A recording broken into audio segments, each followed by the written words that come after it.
Thanks all for joining here. And I'm here to talk about mobile app crashes in production and lessons learned during my journey of last 12, 13 years testing several mobile applications in production. And I'm going to share and how we could avoid app crashes in production. Yeah. And thanks for the intro. Before I get into why does it matters, I would like to understand how many of you are Android users here. Okay. And how many of you are iOS users here? Okay. Data says, as per last month, 2024, Statistica data says 80% of users in Hungary are Android users, and 20% of users are iPhone users in general. And how many of you have experienced app crashes in production? Oh, there's a lot. Awesome. And why does it matters? So app crashes actually lead to frustration, poor user experience, and it takes very few seconds to damage your reputation that you have built for the brand.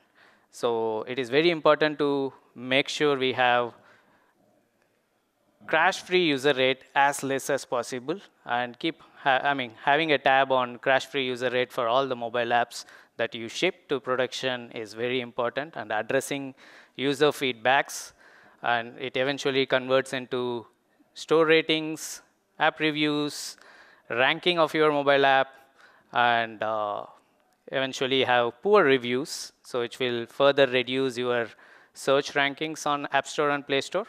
So it is very important to make sure you listen to your customer when it comes to app crashes and understand how your users use your mobile app. So we might be using it in a pretty different way. So it is important to understand how your users are using your mobile app in production so that you could avoid app crashes in production, which might give a frustrating experience for your users. So there are different types of app crashes. As soon as you launch or go through a certain flow, boom, your app crashes. And you go through a certain flow, your app crashes. At the end, you will uninstall the app, throw it away, give a poor rating in your App Store and Play Store, and then probably a frustrating experience for you. And you will move forward to your competitor, basically the app's competitor. So that's one, which is fatal app crashes. And next is app not responding. I'm sure many of you have seen this, the middle image, which is close app isn't responding, wait. So some crashes, which is kind enough to your users. Basically, it lets users decide whether they want to crash it, restart it, and then relaunch the application and use it. And there are silent crashes. So I remember there are certain apps that I have used. The main motto of that application is to drain your battery. Behind the scenes, running somewhere in your mobile ecosystem just drains the battery, and when you launch other apps, it just crashes because of the low memory, or it silently crashes when it is running in the background. And let's take a look about different common use cases when it comes to app crashes. The first one is device diversity. So as I said, 80% of our users in Hungary is Android users. And so it is important to understand market data, where your app is being used, how it is being used. So it is important to make sure that we support majority of our users, understanding the ecosystem. So the crashes could arrive from any different hardware and OS combinations. So there are different OS fragmentations when it comes to mobile ecosystem. So there are a lot of operating systems. So it is important to understand where your traffic comes from. So sometimes we may feel 20% of traffic comes only from certain ecosystem, but the majority of the revenue might come from there. So it is important to go through how your app is being used, what kind of operating systems that's being used, and so hardware and operating system plays a vital role when it comes to leading an app crash. And being a period of October, September, where iOS 18 comes in place and we are going to have Android 15 hitting the market pretty soon, which is already available in beta. And majority of the apps, I mean, the app owners may never know whether it will work fine on the upcoming operating system. So fixing for the upcoming operating system might break something on the older version of your app as well. So another common case is code-related problems. So the team might have not handled the exceptions properly, so which could lead into a situation where if the code encounters the specific state, app crashes, right? So it could be related to permission pop-ups as well. So permission pop-ups plays a vital role when it comes to app crashes. If the state of the permission is not handled when the user is using the app, so then it may lead to app crashes. So these are some of the common use cases when it comes to exceptions. If that's not handled properly, then it may lead to app crashes. And the memory leaks, which plays a vital role. Latest devices might work fine. I mean, the app works fine on latest devices, but the older versions of operating systems, the app might be little laggy because of the memory, the way how operating system handles, how it has been, how your app consumes the memory as well. So this is another common case. And the next one is network issues. So I remember in my previous experience, we have developed an app, we have shipped it from India, but the app is being used by users in London and also in tunnel. So where the majority of the network will be 2G and 3G probably. So we have tested amazingly fine in our different ecosystem, I mean different environment altogether, where app works particularly really fast, smooth, the transitions were good, wonderful animations. But when it comes to reality, when people use it on tunnel to book the train tickets, it crashed because we didn't handle 2G, 3G, which is the main purpose of the app. So it is important to understand where your users are using your app. So the location matters and also the network matters. So the data passing error. So constantly pushing something into production where we have multiple users using different versions of mobile app. So users might be distributed across different versions of your mobile app, and breaking the API contract for one mobile versions might lead you into app crashes. Next is resource management. So currently I'm working on a mobile app which takes a good amount of memory and also Bluetooth permission. So permission handling is again important, and memory, as I said, there are certain apps which main role is to drain the memory and drain the battery by running it in the background. You might have used an option called background app refresh in Apple, or probably background data under settings in Android phone. Turn it off and you'll have a different behavior. So the data might not refresh in the background. So that might also lead you into app crashes. So different environment, different users use your mobile app because their environment is different, their devices are different, OS is different.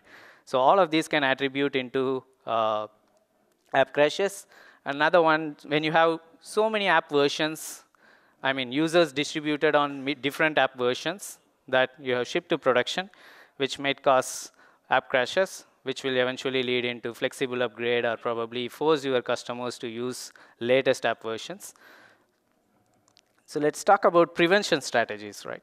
So the first that comes to my mind is having enough planning and having enough thinking before even you start your code, and then having a proper code review, do some analysis once it is reviewed, pushed it, constant analysis in terms of static analysis, better exception handling, which will help you to prevent app crashes in production, simulating an user environment. For example, spoofing memory of your devices while testing it. So testing for a low memory devices, having a comprehensive testing strategy which includes all of these factors. App might work fine when you are online, but when you are offline, app might not work fine, which lead into crashes. So caching what is required, what is not required, where exactly it is being cached, is it on the device? So it is important to understand how we are utilizing apps, device memory, and optimizing for different hardwares. So iOS 18 came into existence now. Majority of our users have, majority of the users have moved to iOS 18. How does I mean, iOS 18, iPhone 16 combination might work really well for certain apps, but might not be the case when you are in probably in a very low version of iPhone and upgraded to iOS 18. App might be taking a lot of memory and crash. So making sure you have different combinations on your strategy, and testing on low memory devices, monitoring network calls, which will help you in terms of having a proper practices. In terms of having a comprehensive testing strategy, it is important to have a wider device coverage. So having access to analytics and understanding how user patterns looks like, which is really required, what has to be tested. You prioritize your scenarios, what has to be tested, and understand network simulations and try to do the same simulation so that user's environment is simulated in your own ecosystem where you test it. And caching, which is also equally important. And one of the things that we fail to do is trying to simulate CPU. If the CPU is already on 80%, and if you launch your app, how does your work, I mean, how does your app looks like? And you have a greater amount of animations. When we are testing it, probably we disable animations and test it. But that's the cause of app crashes when it is being used in real world. And there are a lot of location-based apps. So location A, it might exhibit a different behavior. Location B, it might exhibit a different behavior. When you are in location C, how does it works? So understanding your user, understanding the motto of your application, understanding the market ecosystem, how does it works when there is a new OS version in market. Yeah. So another important factor is performance. We tend to do a lot of server-side performance, but we fail or we sweetly ignore the app-side performance, mobile app performance. So having an efficient memory, consumed images, which will eventually land into a better performance. So consumes less memory, leads to less crashes on devices. Animations prevent infinite loops. I've seen apps just loading and loading, loading forever, ended up uninstalling those applications. Having low frame rate, so we have 60 hertz, 90 hertz, 120 hertz, making sure you test on all these hertz works fine for, it is important to understand where exactly you ship it, then it is important to understand where exactly it crashes as well, right? So having an integration with crash reporting tools like Firebase Crashlytics, Sentry, can really adds a lot of value when it comes to app crashes.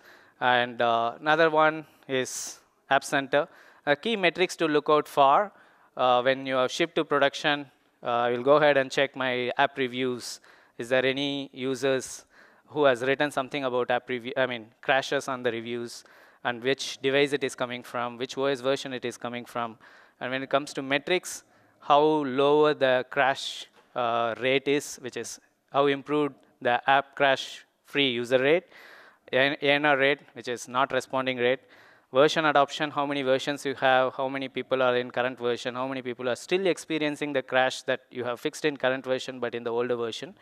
So impacted users, device distribution, device OS distribution, non-fatal error rates. All of these are some of the key metrics to look out for when your app is in production. So just a gist of this, once you understand user, try to figure out whether the users are getting into ANR because of some other external application or your own application might lead you in. I've seen apps crashing in production because of launches, custom launches that you could install in your mobile, which leads into several app crashes, which has no relation to our app, right? So, but it is important to know why it is crashing, where it is crashing, and because of what. Whether it is because of our code changes or because of environment and everything. And several tools available in market, which is Sentry, kind of helps you to capture the user flows. Let's say you have a complex user flow where exactly user has crashed. So you could even pinpoint which file on which line the app crashes and which devices, OS version the user has used. Likewise, there are a lot of tools which does the same purpose, but with the different levels of information that it could give you to understand where exactly the app can crash or app has crashed in production. So keeping a constant tab of these tools and dashboarders that you could set up And having an access to the dashboard is also really important. And having this in a lower environment, making sure whether you have gone through the similar journey, whether it is crashing, reproducible. I mean, reproducibility is another important factor. So these are some of the tools. A quick demo.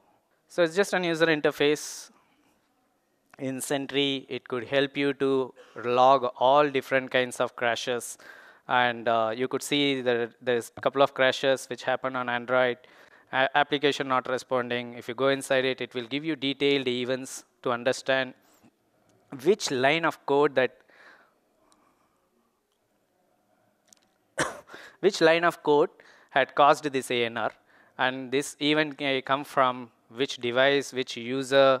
I mean, again, the user information will be PII, so it may not give you detailed information about the user, but it may give you some generic ID where this exactly comes from. So if you go inside in depth, you can also mimic or replay the user flow, how it has actually transited from home screen to nth screen, how it has actually, how the user has moved, whether he went to background, foreground, or switch between different apps that leaded into crashes. So it gives you a lot of detailed information. Similar to Sentry, other tools also gives information, but the replay factor is a very crucial, which Sentry offers, but other tools doesn't offer. And the level of details that you get from other tools is also a bit lesser when it comes to Sentry. This is based on my personal experience. And I also noticed a pattern when it comes to these tools, which is it gives amazing information, level of details were good when it comes to native apps. But when it comes to apps that are developed using React Native, Flutter, for example, so the app might crash on the native view, app might not crash on the JavaScript engine as well. So when it comes to native crashes, it picks up and gives you right information and right level of details to get into and replay it. But when it comes to JS engine, it depends upon the tool that we are integrated, the SDK that your app is integrated to. It may not give you enough information, which line of code. The level of obfuscation also matters when it comes to Android and iOS apps. So having these integrations, right set of integrations will really help in terms of improving the crash-free user rate, and managing the crash-free user rate as higher as possible will give better brand reputation, user experience will be better, will lead you into better store ratings, better app reviews, and also the search ratings from Play Store and Google, Play Store and App Store will eventually be improved. So these are some of the places where app could eventually crash, and how you could replicate, what could be your preventive strategies. Having a comprehensive testing strategy that understands how users are using your application will give you better results when it comes to app crashes in production. Thank you. Thank you, Srini. So let's see the questions. So I think the first one, which got 5 thumbs up, is that you have any advice or tips for an experienced web application tester who is switching to native mobile application testing for the first time? Yep. So although you might say you are an experienced web application tester but you are an amazing user of your mobile apps sitting in your mobile devices. So I wouldn't consider yourself as just web application tester. You might be using the mobile app, you might have experienced a lot of crashes, but the best piece of advice is understand your user base, how users are using your mobile app. When it comes to mobile, there are a lot of complex gesture comes in place, OS comes in place, hardware comes in place. Understand all of these basic factors, what is native app, how it is different from hybrid app, and which tech stack it is being built on. All these will really help you. Thank you. The second question is, how often you see an app crash because of application updated from an older version? Do you test upgrade from different old versions and data? Yep. Upgrade testing is really crucial when you have different OS versions available and you have different app versions available in market. And if that's the situation, upgrade testing is really, really required. So simulating the user's behavior on your lower environment and ensuring that the upgrade doesn't lead you into any issues. One of the recent incidents that I have noticed is when it comes to upgrade testing is we enable force upgrade as soon as we release the app. Then we understood that the geographically, the apps get distributed by store at different time slots. Let's say you release an app in Singapore, and you have people from China, India, people from Malaysia using your mobile app. And if your store belongs to Singapore, you get the app first. If your store belongs to India, you get app little later. If your store belongs to China, then it's a different time, for example. So if you enable force upgrade, you go to store, users will be navigated to store. There is no new version. Then again, users will come back and launch the app. So it is an infinite cycle. So understanding these kind of nuances from a user perspective is really required. Okay, what was the worst in-production failure you experienced you can think of? 8 years back, maybe I can share my story. 8 years back, when we are doing beta testing, of course, when my customers were doing beta testing, the team has swapped the logo of a mobile app to some other app, shipped to store, and people started complaining in Twitter. And the team was, the customers were very quick in terms of asking them to reinstall the application. So that was going on a cycle, and I had to move on from Office. I had to move quickly to Office to bring down the app from store. So yeah, again, brand reputation will have an impact. Okay, there is one last question on the board. So do you think beta testing with a selected group of users can reduce the possibility of production failures? Yeah. And of course, it gives you enough confidence, but production failures depends upon the number of users and the distribution of those beta users. How do you consider that the user is a beta user? And why did you consider that user as a beta user? What kind of distribution that we have? Does it mimic the production actual distribution? Probably yes. But it gives you more confidence, but you can't say that 100% it may not crash or it may not lead you into poor behavior. It all depends upon how do you pick the user, which he or she is a beta user.